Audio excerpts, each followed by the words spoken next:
Right, well, welcome back. 2:13, I've had me lunch. I'm feeling a lot better. I know a lot of you are so concerned about me feeling feek and weeble this morning. I'm still not 100% recovered, but I'm better. Anyway, I've had a phone call from Toby Wells from Listers. He's turning up sometime in the next 15-20 minutes with, well, the man from Merlot.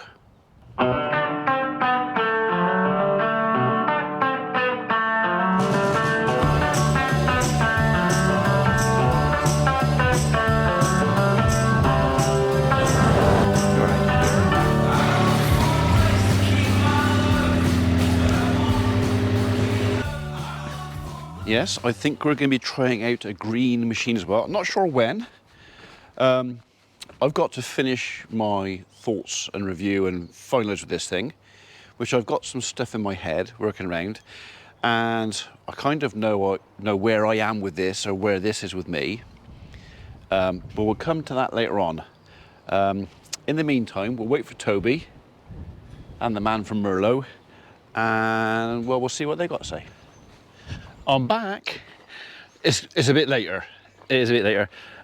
It's gone 6 o'clock. So Toby and the man from Merlot, whose name I've forgotten, I'm sorry, did come this afternoon, and we came down here and we stood here and we had a conversation about the Kubota, and we also discussed which model Merlot I might want to try. So it looks like a Merlot trial is on the cards. We all agreed that this grab bucket, which we reckon is the best part of half a ton, is probably a bit mighty for that machine. And that maybe it was a bit unfair sending it to me for agricultural use with such a big bucket. I mean, I did say that I actually did all right this morning with mucking out. You know, it wasn't great, but it wasn't that bad. I have apologised to Toby for the little scratch on there, which was made by the magnet on this camera. Anyway, I was saying about sort of the comfort and stuff, and he said, well, did you try the air seat? I said, air seat? What air seat? He goes, it's got an air seat. Apparently it's got something to do with that red button down there. So I'm going to have a play with that, and I'm going to have another play with this machine. It's going back tomorrow. So, and then I think I will sum up at the end what my thoughts and feelings are for this machine.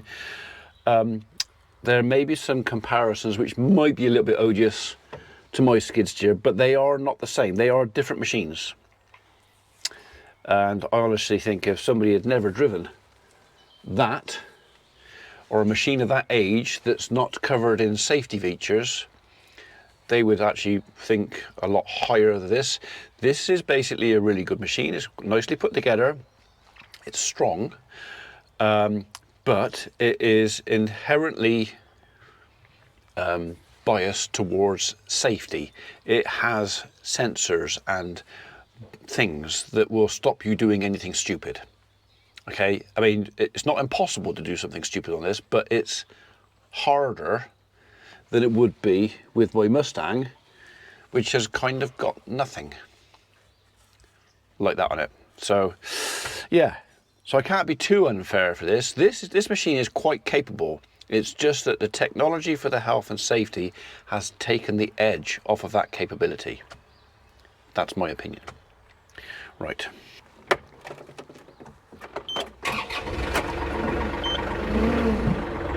So, oh, I see. So,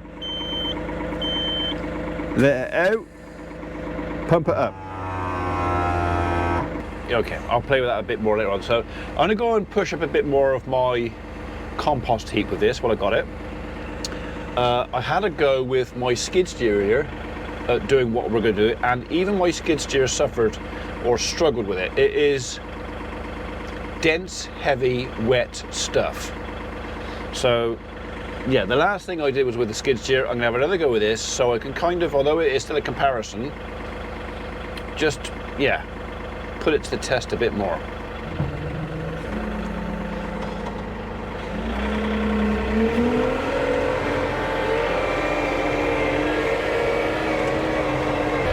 So now I've pumped the seat up a little bit. I think it was right down as far as it'll go. There is maybe a little bit of suspension there. I haven't pumped it up a lot though. If I pump it up any more, I won't be able to put my feet flat on the floor. Right, so we are going to have a go at pushing that over there. All right?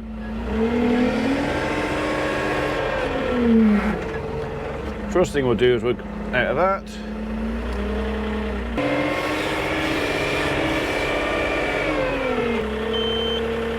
Turn that off, because that's really annoying.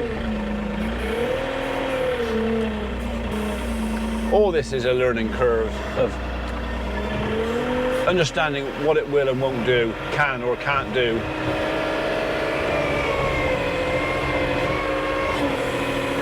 Go on, lift.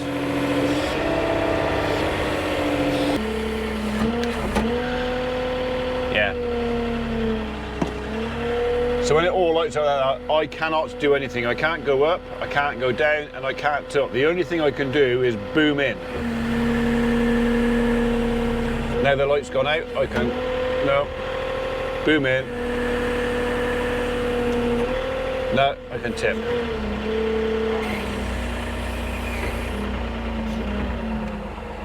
So it isn't, if it was just a straight bucket, not all the weight, I could probably do better.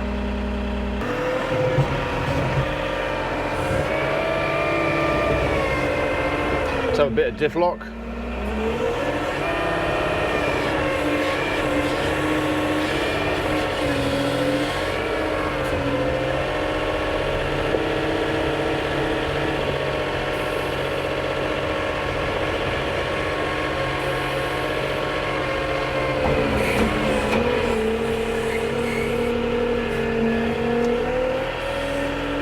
Right, let's try something a bit different, shall we? Let's try picking a bucket full up and taking it to where we want to go.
Diff locks.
That's the way to do it, like that.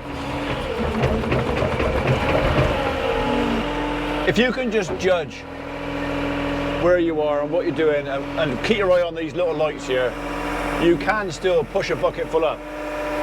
You just can't pick it up, boom it out, and then drop it. You've got to push it up the heap. So, right, we are almost done here. I'll just have a little bit of a tidy up on that last bit, and then we'll get out and we'll have a chat about this machine.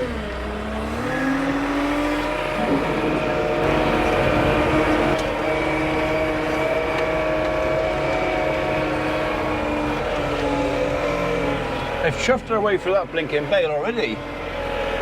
Right, okay, well, it looks like I might be feeding the cat in a minute, so we'll just do this first. I'm gonna have to move it, but we'll stop it here. Okay, what do I think about the Kubota? So, compact, small, plenty of metal in it. For a YouTuber with a mag mount is brilliant because all this exposed metalwork is great. For the dog, there's enough room for a collie behind there, or even a spaniel or a Labrador maybe. Thin Labrador. So the cab is compact. There's no elbow room. It's like sitting in a Land Rover. But if you're not spending all day in it, if it's a case of you're doing an hour at a time and you just want to move some stuff from here to there, or pick stuff up, or a bit of mucking out or whatever, I would say this is quite capable. For around the farmyard, maximum top speed I've had out of this, according to the clock, was 24 kilometers an hour. So it's not blistering speed, but it's fast enough for something this side of this narrow. I don't think I'd want to go any faster than that, really. I haven't tried the lights, but I'm pretty sure they all work pretty well. It is not really a livestock machine. So maybe for, well, I don't know. I mean, it would do the job. It would do the job. I am slightly biased because I'm used to the brute called the Mustang, the skid steer, and I'm just used to brute force, and just a case of it's gonna move. Whatever happens, the skid steer's gonna move it, or it's gonna bury itself in the floor. Whereas this thing is a case of, well, I don't really want to do it, but I will if you really, really make me and you really, really force me. I can, but I won't let you go past a point where you could hurt yourself or anybody else, which is fair enough. So like I said earlier, quite a capable machine. It's just restricted by what it will let you do. It will let you do a lot less than it's capable of doing. But yeah, it's for the retail price on this.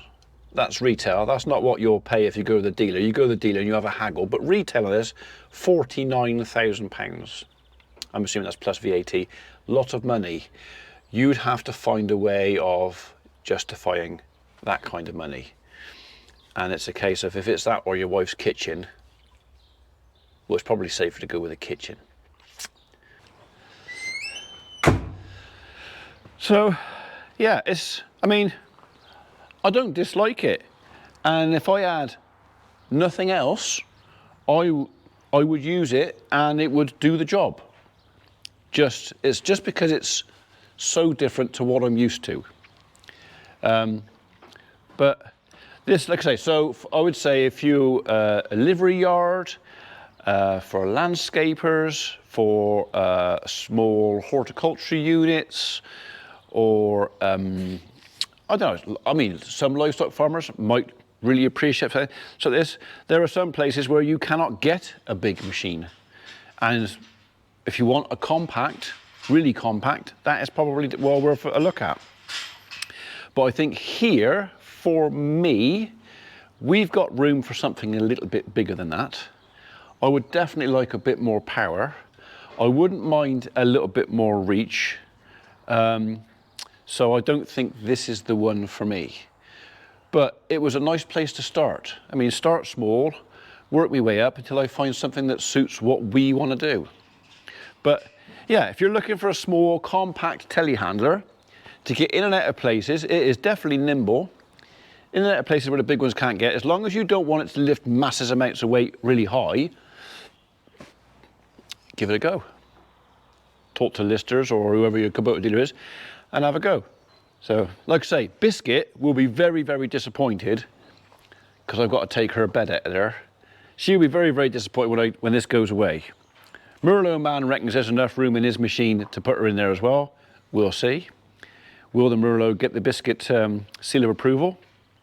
I don't know. But yeah, it's been a tidy little machine. I've had quite a bit of fun with it. I've not videoed everything I've done. I mean, I would probably use maybe 20 minutes of video over the next few days, but I've spent 4 or 5 hours in this thing over the last few days. So I'm getting there. You know, give me a couple of weeks and I could probably do more with it. But yeah, that whole front end there, in my opinion, is too heavy for this. If that was a smaller, lighter front end, I think the machine would be a lot more capable. So I only really needed the bucket. All this weight here for pushing up the wood chip heap or pushing up the compost, I don't need all that. Take that off and this could be a completely different machine. So, but again, this morning I went in, I mucked out in there and I had grabfuls in there and it did the job.